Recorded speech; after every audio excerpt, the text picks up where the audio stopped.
Hello friends, in the previous video we saw how the East India Company was formed in the year 1600 and reached India in the year 1608 with a royal charter. And after this, in the year 1615, Jahangir also gives permission to the East India Company to establish factories in India. Now in this video we will discuss in detail some important events which happened between the year 1615 and 1773. The East India Company as a trading company started establishing its trading ports in different places in India. But an administrative model was needed to properly govern all these trading ports. That's why by grouping these trading ports, three administrative districts were formed, namely Madras Presidency, Bengal Presidency, and Bombay Presidency. These presidencies were basically administrative districts, and all three worked independently from each other. And each presidency had a governor who was responsible for the governance of that presidency. The Madras Presidency is also called the Presidency of Fort St. George because the administration of the Madras Presidency was done from Fort St. George. Actually, in South India, Fort St. George was the main factory of the East India Company, which was established in 1640. Gradually, the importance of this factory increased, and in 1682, it was made the headquarters of Madras Presidency.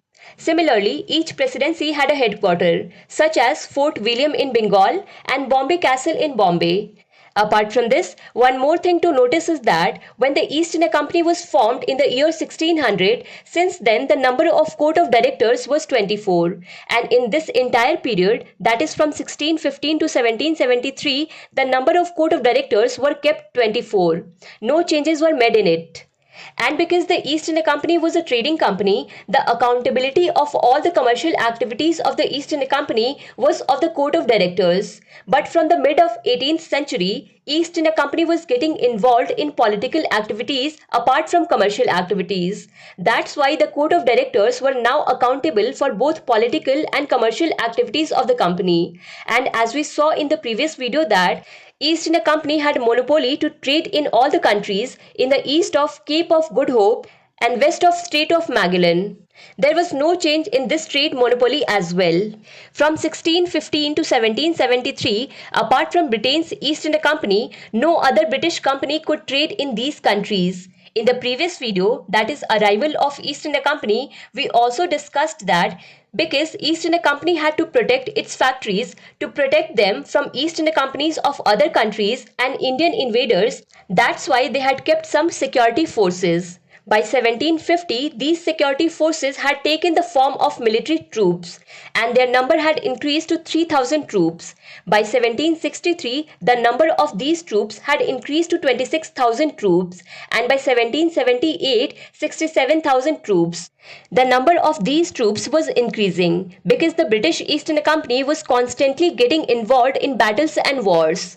From 1746 to 1748, fighting with France in the First Carnatic War, followed by Second Carnatic War from 1749 to 1754, and Third Carnatic War from 1756 to 1763.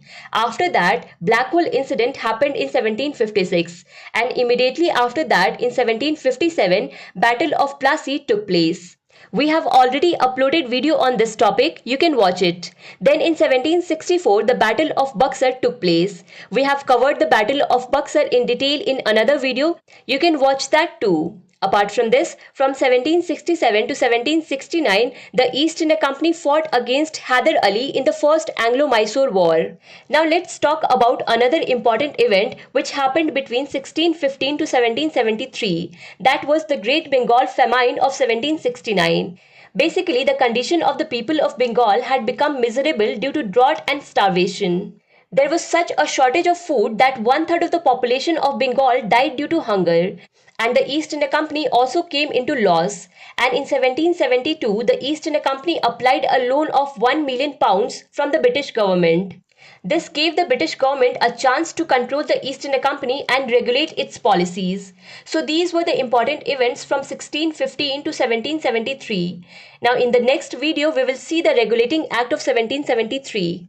Videos are available on Bookstawa channel on many topics of history. You can watch them. If you like this video, then do not forget to press like button, share it with your friends and subscribe to Bookstawa channel to watch more videos. And if you have any suggestion, then you can tell in the comment section. Thank you so much for watching Bookstawa.